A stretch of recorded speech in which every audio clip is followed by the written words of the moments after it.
என் அன்புள்ளங்களுக்கு வணக்கம். நம்ம கடையிலையும் வாங்கலாம். ஆனால் கடையில் வாங்குற விலைக்கு பார்த்தீங்கன்னா இந்த மாதிரி நம்ம தயாரித்து வச்சுக்கிட்டோம்னா நமக்கு இயற்கையாக சோப்பு போட்ட மாதிரி இருக்கும், உடம்புக்கும் நல்லாயிருக்கும். நான் ஒவ்வொரு சோப்பாக தீர தீர அப்படியே போட்டுக்குவேங்க. ஒரு நாளைக்கு குப்பைமேனி போடுவேன், கத்தாழை போட்டு போடுவேன். இன்றைக்கி குப்பைமேனி மட்டும் போடுறேங்க. ஏன்னா இந்த குப்பைமேனி சோப்பு பார்த்திங்கன்னா தேமல், அது மருவு, இது மாதிரி தோல் சம்மந்தப்பட்ட எந்த ஒரு இதாக இருந்தாலும் சரியாயிருங்க. இந்த மாதிரி குப்பைமேனி இலையை நல்லா பறிச்சுக்கிட்டேங்க. பறித்து நல்லா தண்ணியில் அலசியாச்சுங்க. திரும்ப நம்ம தண்ணி ஊற்றி அரைக்கக்கூடாது. இந்த ஈரப்பதத்திலேயே மிக்சியில் அரைச்சிட்டு வந்துடலாங்க. இந்த மாதிரி அரைச்சிக்கணுங்க. இல்லை தண்ணி ஊற்றி தான் அரைக்கணும், தலை அரைபடல அப்படின்னா கொஞ்சமாக தண்ணி, இங்கே பாருங்கள், கால் டம்ளர் இருக்காது, சும்மா ஒரு 10 மில்லி அந்த அளவு தாங்க தண்ணி ஊற்றணும். நான் தலையை அப்படியே தள்ளி விட்டு மிக்சியில் அப்படியே சுற்றி தலையை தள்ளி விட்டு அரைக்கணுங்க. இந்த அளவுக்கு தான் தண்ணி ஊற்றணுங்க. அதிகமாக தண்ணி ஊற்றக்கூடாது. அதிகமாக தண்ணி ஊற்றணும்னா சோப்பு அப்படி கொலன்னு இருக்கும், நல்லா டைட் ஆகாது. அதுக்காக தாங்க. இப்போ இதை நம்ம ஃபில்டரில் வச்சு வடிச்சுக்கலாம். ஜூஸ் மட்டும் எடுத்துக்கலாங்க. இந்த பேஸ்ட் நல்லா இந்த மாதிரி ஸ்பூன் வச்சு நல்லா அப்படி பேஸ்ட் நல்லா அழுத்தி கொடுத்தீங்கன்னா அந்த ஜார் வெளியில் இறங்கிருங்க. அப்படி இது உங்களுக்கு கஷ்டமாக இருக்குது அப்படின்னா ஒரு துணியில் போட்டுக்குங்க, மூட்டையாக கட்டி அப்படியே பிழிஞ்சு விடலாம். இந்த மாதிரி பிழிஞ்சு எடுத்துக்கோங்க. தண்ணி ஊற்றி பிழிஞ்சிடாதீங்க. ஏன்னா நம்ம தண்ணி அதிகமாக ஊற்றக்கூடாதுன்னு சொல்லியிருக்கேன் இல்லைங்களா. இதை பிழிஞ்சது எனக்கு இவ்வளோ வந்திருக்குங்க. அதாவது ஒரு 200 மில்லி வந்திருக்கு. இதை தனியாக ஓரமாக எடுத்து வச்சுக்கலாம். சோப்பு செய்யறதுக்கு முன்னாடி இந்த மோல்டு தேங்காய் எண்ணெய் ஊற்றி எல்லாம் மோல்டெல்லாம் எல்லாம் அப்ளை பண்ணி வச்சுருங்க. ஏன்னா நம்ம டக்குன்னு எடுத்தோடனே ஊற்றிடுவோம், அதுக்கு டைமே இருக்காது, திரும்ப அப்புறமே பண்ணிக்கலாம் அப்படிங்கிறதுக்கெல்லாம். இது 4 இதுக்குமே சும்மா 2 ட்ராப்பு தேங்காய் எண்ணெய் விட்டு எல்லாம் அப்ளை பண்ணி வச்சுக்கலாங்க. ஏன்னா இந்த மோல்டையும் பார்த்தீங்கன்னா இந்த மாதிரி ஒரு தட்டில் தான் வச்சுக்கணும். நம்ம சோப்பு பேஸ் ஊற்றும் போது இது சுடும். நம்ம பிளாஸ்டிக்கு இந்த இது நம்ம மோல்டு கையில் எடுக்க முடியாது. அதனால் ஒரு தட்டுக்கடியில் வச்சிட்டிங்கன்னா தட்டோடு சேர்த்து எடுத்துகிட்டு போகிறதுக்கு ஈஸியாக இருக்கும். நான் இன்றைக்கி சோப் பேஸு 1/2 கிலோ போடுறேங்க. இது நான் ஆன்லைனில் வாங்கினேன். நீங்கள் மெடிக்கல் ஷாப்லேயும் கிடைக்கும். இப்படி கிடைக்கலன்னா ஆன்லைனில் இதை நாங்கள் வாங்கிக்கலாங்க. ஆன்லைனில் எல்லா சோப்பு பேஸ், நார்மல் சோப்பு பேஸ்னு போட்டோம்னாவே நிறைய கம்பெனி நமக்கு அனுப்புகிறாங்க. இதை சின்ன குட்டி பீஸாக கட் பண்ணிட்டு வந்துடுறேங்க. இந்த மாதிரி குட்டி பீஸாக கட் பண்ணிக்கோங்க. அப்போ தான் சீக்கிரமாக உருகி வரும். அதுக்காக சின்ன பீஸாக இந்த மாதிரி. இது டபுள் பாயிலிங் மெத்தடில் தான் நம்ம இந்த சோப்பு பேஸை உருக வைக்கணுங்க. இப்போ நான் ஆல்ரெடி ஒரு பாத்திரத்தில் தண்ணி ஊற்றி வச்சுருக்கேன். இந்த பாத்திரத்தில் இருக்கிற தண்ணி நல்லா கொதிக்கிற அளவு வரட்டுங்க. அதுக்கப்புறம் இந்த சோப்பு பேஸ் எடுத்து உள்ளே வச்சிடலாம். இந்த பாயிண்ட்டு கொஞ்சம் நீங்கள் நல்லா கவனிக்கணும். சோப்பு தயாரிக்கும் போது இது நான் குப்பைமேனி இலையை பறித்து அலசி மிக்சியில் 1/4 டம்ளர் தண்ணி ஊற்றி அரைச்சி திரும்ப வடிகட்டி இந்த ஜூஸ் எடுத்துருக்குறேங்க. இது நமக்கு 3/4 டம்ளர் இந்த டம்ளராக இருக்குது. அதாவது ஒரு 200 கிராம் இருக்குங்க. சோப்பு பேஸ் 500 கிராம் எடுத்துருக்கிறேன். எப்பவுமே நீங்கள் சோப்பு பேஸை விட இது கம்மியாக இருக்கணும். இந்த ஜூஸ் எடுக்கிற ஜூஸ் நம்ம சோப்பு பேஸில் ஊற்றுற ஜூஸ் அதிகமாக ஆகக்கூடாதுன்னு வச்சுக்கோங்களேன். நம்ம அந்த சோப்பு பேஸில் போடுற கலவை அதிகமாக சேர்த்துனோம்னா கொலன்னு ஆயிரும் சோப்பு. அதுக்காக தான் சொல்கிறேன். மினிமம் ஒரு 1/2 கிலோ சோப்பு பேஸ் எடுத்தீங்கன்னா ஒரு 200 கிராம், 150 கிராம் கூட இருக்கலாம், 100 கிராம் கூட போடுவாங்க சில பேர். அப்படியும் போடலாம். நம்ம கொஞ்சம் சேர்த்தி போட்டிருக்கிறோம்.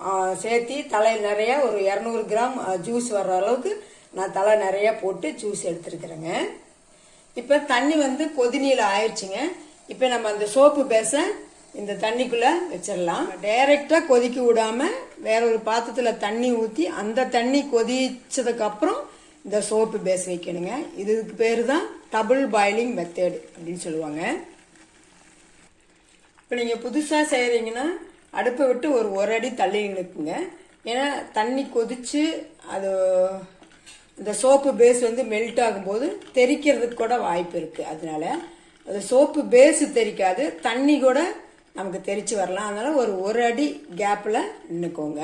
இது நார்மல் சோப்பு பேஸுங்க. இப்போ நமக்கு டைரெக்டாகவே தேங்காய் சோப்பு வேணும், அது சாண்டல் சோப்பு வேணும் அப்படின்னா சாண்டல் சோப்பு பேஸே விற்குதுங்க. அதை இதே மாதிரி நம்ம டபுள் பாயிலிங் மெத்தடில் உருக்கி சோப்பு மோல்டில் போட்டு அப்படியே வச்சுக்கலாம். இந்த மாதிரி வெட்டிவேர் போடணும் அல்லது குப்பைமேனி இலை போடணும், கத்தாழை போடணும், அதெல்லாம் எதுவும் தேவையில்லை. அவங்களே எல்லாம் போட்டு பேஸாக விற்பாங்க. அதை நம்ம வாங்கி கூட இதை டபுள் பாயிலிங் மெத்தடில் இது பண்ணி இது மாதிரி உருக்கி ஊற்றி வச்சுக்கலாங்க மோல்டில். அது ரொம்ப ஈஸியாக இருக்கும். இது அதுக்கு தகுந்த மாதிரி அது விலை, இதுக்கு தகுந்த மாதிரி இந்த நார்மல் சோப்பு பேஸ் விலை கொஞ்சம் கம்மியாக இருக்கும். நம்ம இதில் என்ன ஆட் பண்ணணுமோ அதை ஆட் பண்ணிக்கலாம். இப்போ இது நல்லா உருகிருச்சுங்க. இப்போ இந்த மாதிரி ஸ்பூனில் ஒரு 2 ஸ்பூன் தேங்காய் எண்ணெய் ஊற்றலாங்க. ஏன்னா 250 கிராமுக்கு 1 ஸ்பூன் ஊற்றினா போதும். நான் 500 கிராம் போட்டிருக்கிற 1/2 கிலோ, அதனால 1/2 கிலோவுக்கு தகுந்த மாதிரி 2 ஸ்பூன் தேங்காய் எண்ணெய் ஊற்றிக்கிறேங்க. 2 ஸ்பூன் ஆகிற மாதிரி.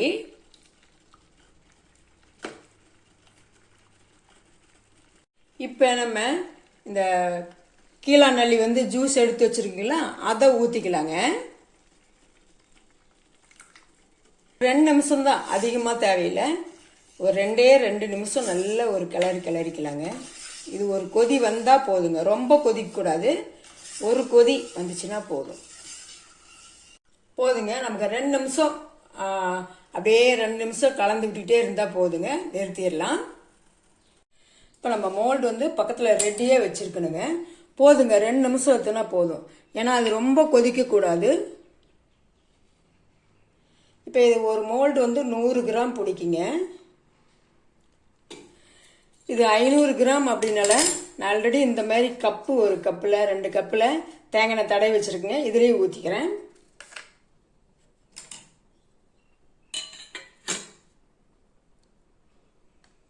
இதை நம்ம ஃப்ரீசர்லேயே வைக்கலாங்க. ஃப்ரீசரில் இது ஆறுனதுக்கப்புறம் ஃப்ரீசர்லேயே வைக்கலாம். ஃப்ரீசரில் வச்சோம்னா ஒரு 6-7 மணி நேரம் இருந்ததுன்னா இது சோப்பு நமக்கு ரெடி ஆயிருங்க. வெளியிலேயே வைக்கலாங்க. இப்போ நான் வெளியில் தான் வைக்கலான்னு இருக்கிறேங்க. எப்பவுமே நான் வெளியில் தான் வைப்பேன், ஃப்ரீசரில் வைக்க மாட்டேன். வெளியில் வச்சாலே ஒரு 2 நாள்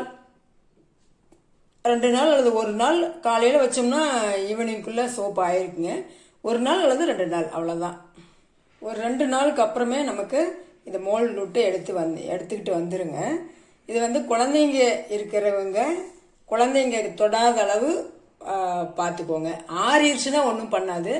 ஆறுனதுக்கப்புறம் நீங்கள் ஏதோ பட்டாலும் எதுவும் ஆகாது. ஆனால் குழந்தைங்களுக்கு படாமல் நீங்கள் குழந்தைங்களாம் இருந்தாங்க அப்படின்னா, கொஞ்சம் ஸ்கூலுக்குலாம் போகிற குழந்தையா இருந்தால் ஸ்கூலுக்கு அனுப்பிச்சிட்டு அதுக்கப்புறம் இதை ரெடி பண்ணுங்க. ரெடி பண்ணிவிட்டு ஆறுனதுக்கப்புறம் கொஞ்சம் மேலே எடுத்து வச்சுருங்க. அவ்வளோதான். 2 நாள் மினிமம் 2 நாள் சோப்பு ஆயிரும். ஆனால் நம்ம சோப்பு உடனே குளிக்கலாமா அப்படின்னா ஒரு வாரத்துக்கு அப்புறம் சில பேர் குளிக்கிறாங்க. நான் என்ன பண்ணுவேன்னா, இப்போ இந்த 6 சோப் போட்டுருக்குறேனுங்களா, இந்த 6 சோப் செய்கிறதுக்கு நான் எப்படி 1 மாதம் ஆகும். 1 வாரம் 2 வாரத்துக்கு முன்னாடியே திரும்ப நான் இன்னொரு டைம் வேறு ஏதாவது சோப்பு போட்டு ரெடி பண்ணி வச்சுக்குவேன். நான் மினிமம் ஒரு 15 நாள் விட்டுருவேங்க. ஏன்னா என்ன இருந்தாலும் அதில் ஒரு கெமிக்கல் இருக்கும். நம்ம சோப்பு பேஸ் போடுறதுனால அதில் நம்ம காஸ்டிக் சோடா அது இதுன்னு போடுறாங்க சோப்பு பேஸிலே. அதுக்காக ஒரு மினிமம் ஒரு 2 வாரத்துக்கு அப்புறம் நீங்கள் யூஸ் பண்ணுங்கள். அப்படியே யூஸ் பண்ணலாம். அது எந்த மாதிரி சோப்புனா, இப்போ நம்ம குப்பைமேனி சோப்புனா குப்பைமேனி சோப்பாகவே பேஸ் எல்லாம் தயாரித்து பேஸாக வாங்கி நம்ம போட்டோம் அப்படின்னா, அந்த குப்பைமேனி சோப்பு பேஸு அப்படின்னு சொல்லி வாங்கி போட்டோம் அப்படின்னா அதை ஒரு 3 நாள்லேயே நம்ம யூஸ் பண்ணலாங்க. ஆனால் இது உடனே யூஸ் பண்ண வேண்டாம்.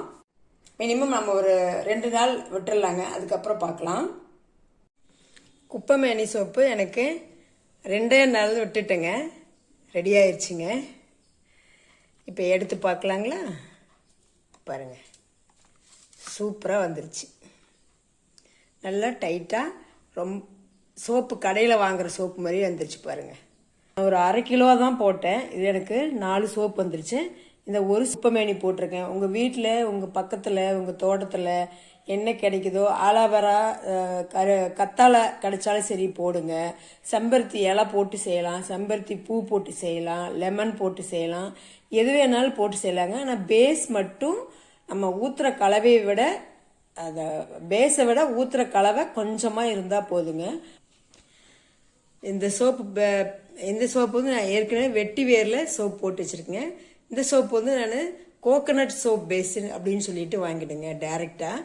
இது கோகனட் மட்டும்தான் கோகனட் பாலில் போட்ட சோப்பு பேஸு.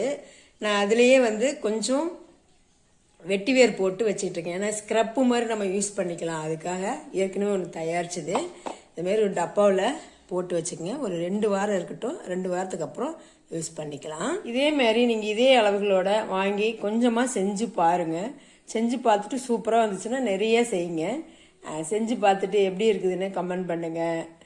அவங்க ஃப்ரெண்ட்ஸ் அண்ட் ரிலேட்டிவ்க்கு ஷேர் பண்ணுங்கள். தேங்க்யூ.